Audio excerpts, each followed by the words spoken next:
Hello there, my friends. Welcome to the Glow Up Method. My name is Natasha, and I will be your host today. I am really excited to be here with you. I feel like everything has been quite just a chaotic experience. So, as you guys have known, I went on this cruise. Like, it was something I looked forward to doing forever. I had some doubt sometimes that I was like, what did I sign myself up for? But I really loved it.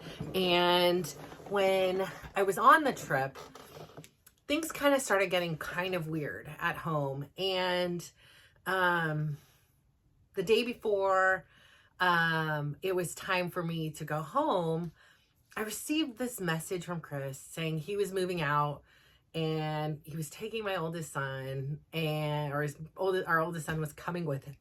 He wasn't taking him, but it just really threw me in a tizzy. I mean, I'm not a big crier. Okay, I can't even say that on here because, like, when I watch it back, I'm like, girl, you are doing a lot of crying for someone who doesn't cry a lot. But I was bawling. Like, my heart was broken. And, while I did know that this change was inevitable, I had no idea that this was going to be the timeline. Like, I didn't expect it to happen this fast. I didn't expect it to happen this way.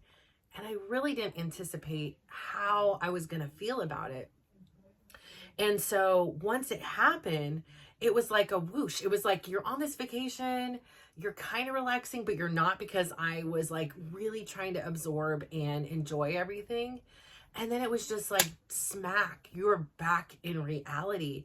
And, like I say on here, it takes me a while to get my bearings back from a vacation to begin with. This was like a really long, it was 11 days I was gone. And even before, when I'm prepping and getting the clothes and doing all these things, I don't know, some of my routines and things were off. And so this last few weeks has been a mix of emotions. I mean, I had no idea I would come back and then find out that Chris had a girlfriend. And he was off on dates and neglecting his responsibilities to the kids and having Tyler ask other kids to drive him illegally and just all these things. And I had no idea he was already opening other bank accounts and liquidating our bank accounts and not putting money in and not willing to help support his kids at all. I was not prepared for this, not mentally, not emotionally. And I just really didn't believe that was going to happen. I also had this weird thought in my mind that, the original plan was we're going to stay together until Tyler graduates. And now I get it. I get it from Chris's perspective. I have my room. And even though I sit in here and I say I'm in my 10 by 10 room, that is also my room, my office, my, gym, my sanctuary. Chris really didn't have a room. He had a lot of the areas downstairs, right? He had an office, he had things, but he didn't have a home base. He didn't have his own bedroom to shut the door. And that caused a lot of animosity. And whether or not that was by his choice or not, that fact remains. And so as I sit here now, and there has been a few weeks of distance, it is so true. When you are just so close to something, right? If I'm zoomed in here, you can't see everything, right? If I'm right here in this camera, I cannot see everything around. My focus is really limited. And my perspective, my view, it's all so small. And now that Chris has left the home, I do have a sense of a different perspective, right? There's certain things that I see differently now than when he was here. And the expectations and a lot of it isn't necessarily him. Because when I get upset about the fact that he doesn't want to do things with his kids, that he's not reaching out to them, and that, he doesn't want to help support them, to be fair, this is the way it always was. It was, he lived here. We all lived here. He was paying for his roof over his head. He was paying for very minimal of their things. and I was paying for them, and I was getting them. I was shopping for the presents. I was shopping for the school clothes and the supplies and the food and the things. Like, I did all that, and I did that with my money. And so it shouldn't surprise me. Like, it shouldn't shock me, but it does. Cause like, I don't get it, right? Like, there's that one part of me that I'm like, these kids, no matter if they're 2 or 22, they are my priority. Like, they are everything. Their health, their well-being, their mental state, their happiness, their resilience, their struggles, their character building moments. That is everything. That is life to me. But it's not to him. And I don't get it, because I get, like, I understand how I feel about our kids, and I have, like, somewhere in my mind this expectation or this assumption that he feels the same. And maybe he does, like, maybe in his own way, and he shows up very differently than I do. It is that way, but it's really, really, really challenging. So, like, when you're going through a change, right? It's tough. It brings up mixed emotions. Like, sometimes, like this morning, I got a lot of things accomplished. I got a new plan for a project I've been working on, where originally I had this plan. I kind of let it go to the wayside. I procrastinated, admittedly so. I didn't know where to start. I didn't know what to do. And really, I put myself in a little bit of a pickle by doing that, by having these fears and these wanting to get it right and perfectionist. And then when all this happened, I'm like, I need to just scramble. Let's just get whatever done. I'll take whatever in a desperation. Let's just get it done. And that didn't feel right. Like, something in my gut was like, that's still not the right answer. And so today, thankfully, my partner that I'm working with came up with the perfect solution that hopefully on paper will work as well as it does, like, in our minds. And I was like, yes, like, this is in alignment with what I want to do. And so that felt really good. And it felt like a part of my uncle and my aunt were like there, like, that are deceased. And I know that sounds crazy, right? But I felt like they were here with me all day today. I felt like they were here with making those decisions and whispering, like, into the right people's ears to see, like, right now I'm seeing things really, like, up close. It's a dire situation here. I was left with negative $39 in the bank. And I did the behind the scenes work things. Like, I took care of the kids. My job didn't necessarily generate an income. I can't now go take my skills, although I can go apply and become a manager but I can't become somebody else's mom and then get compensated for it. Like, my skills didn't translate to a paycheck, but they very much helped this family survive. And now my only source of income is gone. And I laugh to the kids. I'm like, y'all are making more money than mom is. But I'm going to try to figure it out. If I have to max out my credit cards, I'm applying for loans. Eventually, I'll be applying for jobs as well. But I'm trying to get my bearings. I have kids who are falling off the wagon on some days and crying and angry. I have kids who are struggling in school right now, and they never struggled in school. They still need me now more than ever. But they also still need a roof over their head, and I'm the only one left here to steer the ship. Every meal that needs to be cooked, and thankfully my daughter and her boyfriend do help out, but they have lives of their own. They're in school and they're working, and their responsibility is not to come be a surrogate father and take the place of Chris. But I do appreciate the community effort where, like, they've devised a plan on who's doing dishes and help with the garbage and getting the garbage cans around. So the little things that Chris did do around here on a consistent basis, we've kind of filled in. Tyler's helping with the laundry, these things, like the certain things that were done, we're now finding a new way to do. And I'm cleaning out a lot of stuff. So in a lot of ways, we were left with this like negative, right? Like I was literally a deficit, not only in the bank, but like in our house, in the way, like the weeds were overgrown, and there were so many things. The vacuum was broken, and the dryer was overflowing with lint and needed to be cleaned out because it's a freaking fire hazard. Our smoke detectors were no longer working, started malfunctioning. I mean, I cannot tell you how many things underneath the refrigerator. There was like broken glass and piles of things, like so many of these things that I had asked Chris, and delegated to him because I was taking on so many other things, and he said he would do and didn't do. And then that would irritate me, right? So every time I drove into the driveway and I still see the bushes overgrown, even though he wasn't here, it irritated me. And I was like, forget it. I'm just going to do it myself. And now it looks like a new house. It's clean. It's fresh. It's not overgrown. It's peaceful. And so like for me, the biggest takeaway I keep saying is this, like peace. Like I have those Post-its and I keep saying this because I'm back at Monday, and I'm going to be honest.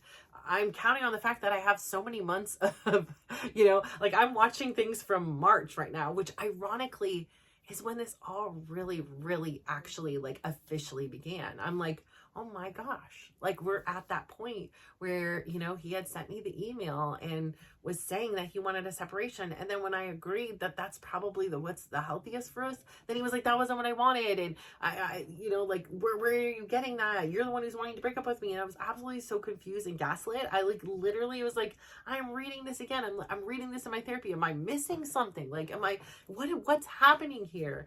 And, at the end of the day, we kind of drug our wheels for the last 8 months, right? We were content, we were comfortable until, like I said, I get really irritated about this because I'm a girl's girl. I've always been a girl's girl. I've always been that person. I taught my daughter, never date another person's, if you're a good friend and it's an ex-boyfriend, that's a no-fly zone. If you're talking to somebody who has a girlfriend, it's a no-fly zone. It's a no.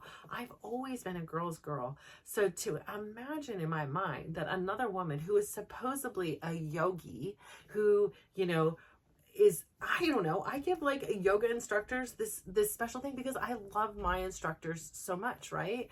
I give them they are these evolved beings, right? So to think that some yoga instructor is going to actively pursue a married man who has 4 kids living at home still with his children and his wife, because no paperwork has ever been filed, not even a official separation, nothing like that, was ever done, that she would still pursue somebody like that. Like, I'm not one to be mad at the girl, but I'm like, shame on you. Like, what? Aren't you a girl's girl? Like, why are we over here doing that to somebody else's kids? Like, doing that to somebody, like, she wanted to post it on Facebook for her 10 friends to see and literally 5 people to like that she's now in a relationship with a married man.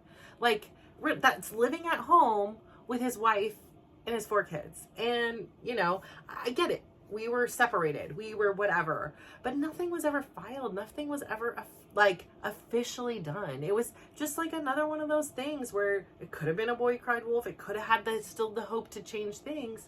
So, I'll never get that. Chris, again, he's the one to blame. He's, if anything, it's not to blame. If maybe his perspective is we're separated, then I'm going to move on with my life. I'm not going to sit here and be single for the rest of my life. So perhaps that was his belief, and I have to honor that. But for me, like I say, I'm always like, be a girl's girl, do things the right way, anyways, I can go on with that. But then again, I start thinking like this, and I remind myself, choose peace over chaos.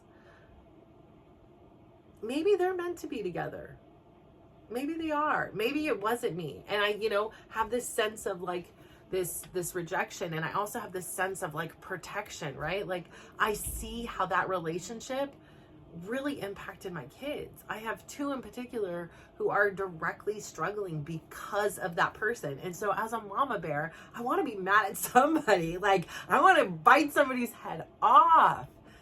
But then again, I don't. Like, I don't. I do, but I don't, right? Like, that my default setting to get so angry and hurt and upset by it and so disappointed in the way it was handled and the way it was told to my kids just abruptly because she wanted to post on Facebook when she doesn't even have that many friends. It's like, who cares? Are we in kindergarten here? Why are we posting on Facebook?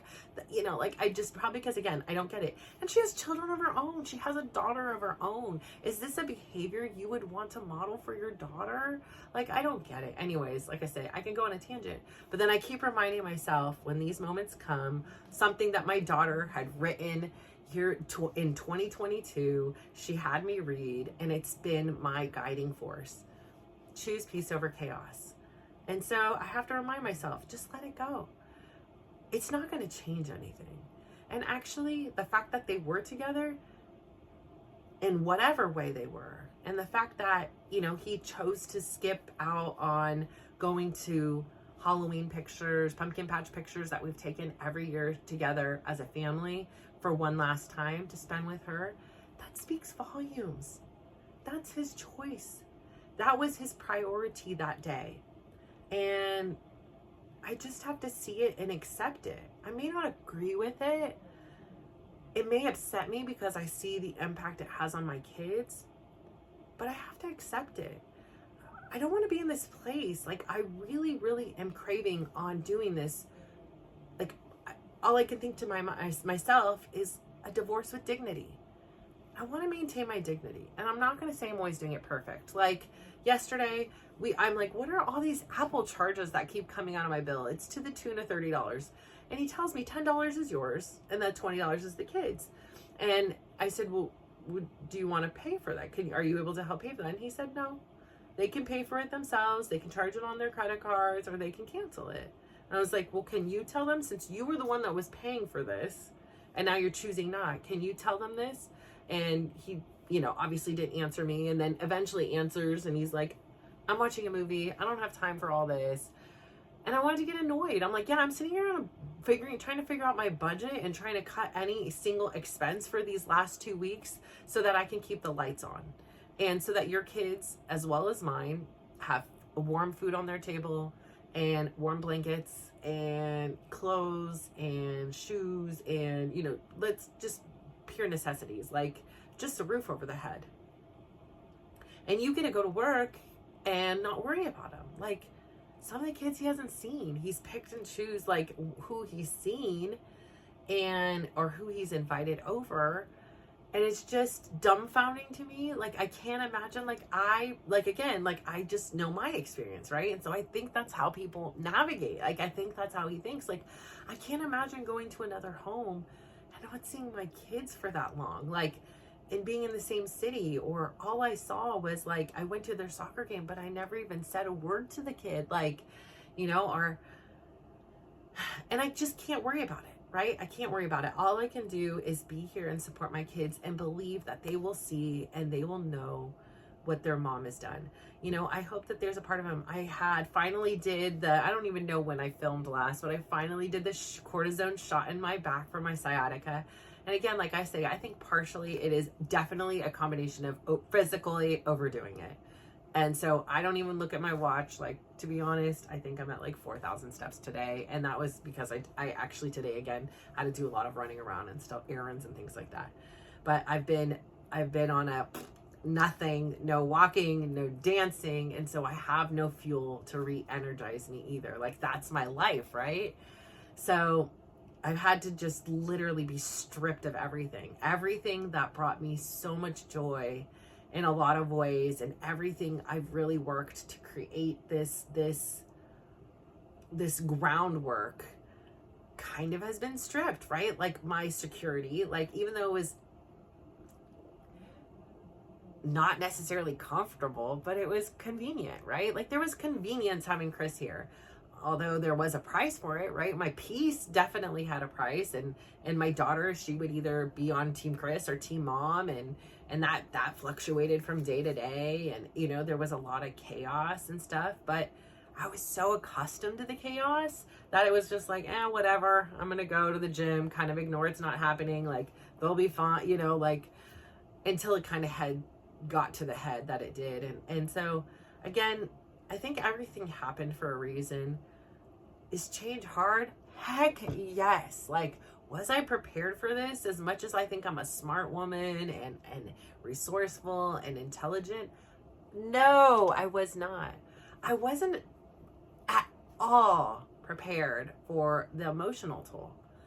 You know, like I've said on here so many times, I wanted that fantasy, and I would have died on the sword to get it for years. I would have just, had I never went on this personal growth and glow up journey, if you want to call it, I would have just stayed miserably content in my life. I would have never expected more. There would have been times that Chris and I got along fabulously, a couple times a year. And then there would have been the rest of the days that we just were so polar opposites. Like, if you imagine like magnets, you know, when you're little and you turn them around, and you just, no matter what you do, like, they are just so polar opposites. They cannot click together. I feel like in a lot of ways that was Chris and I. Like, just, you know, my daughter had this analogy, and she's like, Mom, I come in your room and I look around, and it says things like smiling is good for the soul, peace, live life in full bloom. I look around at your vision board and the stickies on your window and our mirror, and I see you smiling, and the work that you're doing to share your stories, to share our stories, to send out a little ripple into this world that's going to make a big wave in somebody's life. And she's like, I see you, and I see that. She's like, and then I also see my dad, who is the opposite of you. He's skulls, and his name, you know, username for a lot of things is pain. And, you know, he is just the opposite of what I am. And there's nothing wrong with that, right? There's nothing, no judgment, no anything like that. Like, that's his life and his choice. That's what he likes. But she's like, it's literally like you are the light and he is the dark. It is like you guys are yin and you're so opposite that it's hard to even agree on things that should be very agreeable, because you guys look at this world so vastly different. And, you know, I will say this, I am really proud of Chris and I, as I will come here and I will be honest and have my judgment and think, like, how is it you think it's okay to do this? Like, you know, and again, it's just a waste of time. I will never be able to rationalize or understand his experience, because that's his experience, and he doesn't feel the way I do, and I have to learn to accept that. Otherwise, we're just gonna have this bitter breakup, and I just don't have the strength for that right now, especially when I'm in physical pain and emotional and mental pain, and I have to be really strong. Like, my outfits lately have been, I mean, this is a first. I have never filmed in long sleeves, but I'm really cold. And I am like, I have my tank top underneath here though. Like, she's still in here, but I'm cold, and I'm off. You know, I feel like there's moments and there's times where I'm back at myself, but I also feel a little bit broken and broken down, and it's really challenging to get to that place where I want to be. And I know I'm on that path. It's just going to take a little bit longer. And the whole key to this right now, and I tell this to you, is to be kind to yourself. Like, I'm learning to be kind to myself, you know, and any other time or phase of my life, I would be like, why are you crying?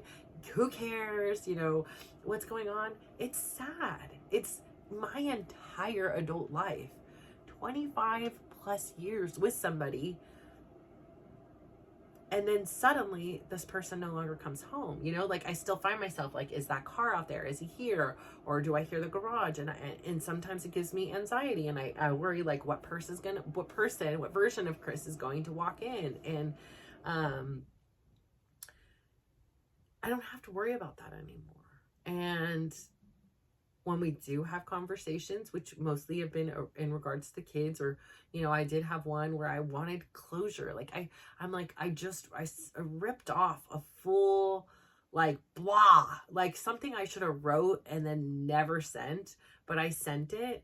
And he actually gave me a pretty mature response, which I actually appreciated, because he said it was the redacted version. And I actually was very grateful for that, because to be honest, I didn't want to go back and forth. Like, I just wanted to get it out. I wanted basically to hear some reason to, like, really make me hate him in a way. Like, I wanted to be like, you know, because he had put this out there, like, maybe we'll get a reconciliation and all this. And for a minute, just because everything, right? Like, for my kid's sake, for convenience sake, for, oh my gosh, who the heck out, like, maybe this is the best it gets. Maybe I am just too, like, I have too high of expectations. Maybe nobody else will ever like me, or, you know, like, I started having fears and doubt and all this stuff. And I'm like, maybe maybe we just reconcile. Maybe we do this. And, thankfully he ended up, like, having to quickly sign his lease. So that, like, sealed the deal on that conversation. And,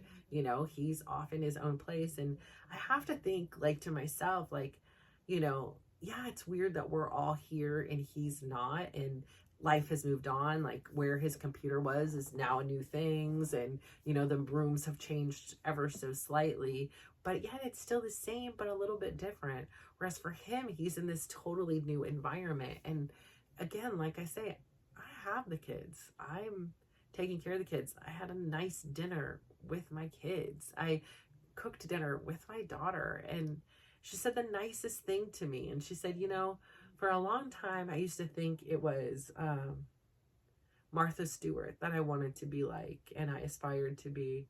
She's been like, but standing here right now with you, Mom, and mind you, I literally have an apron.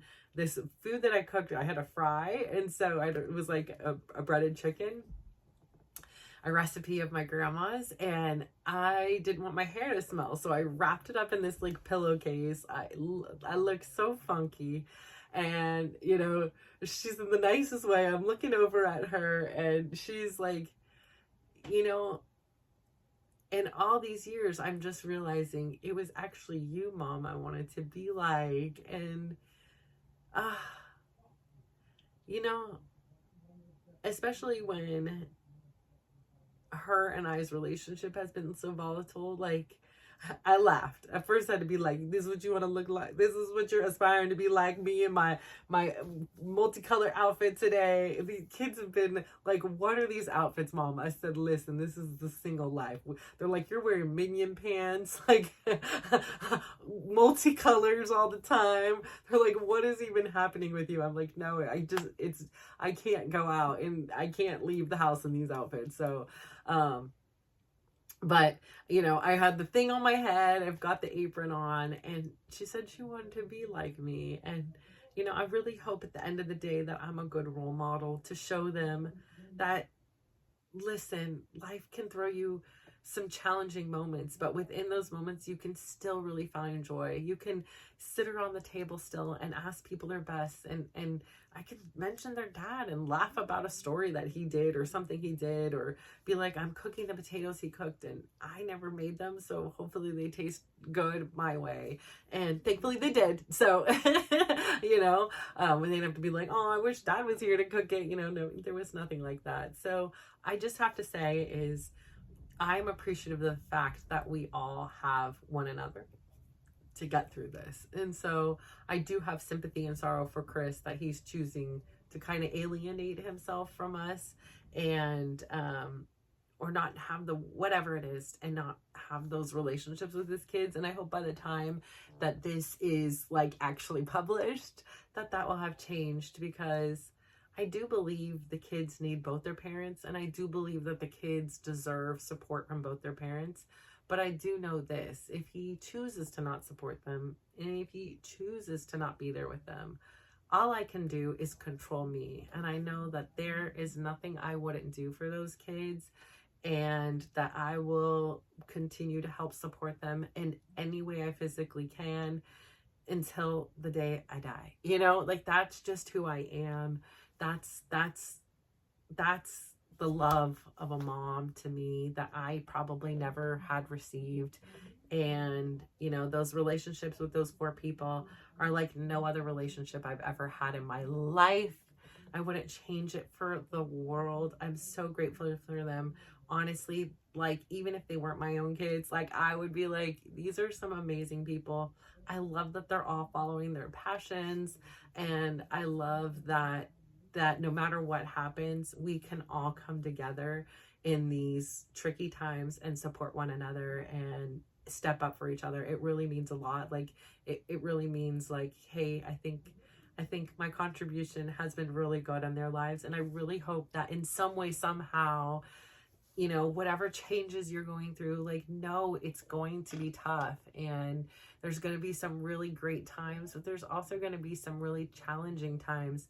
But there is a lesson, there is growth in the experience. Like, this is all a journey.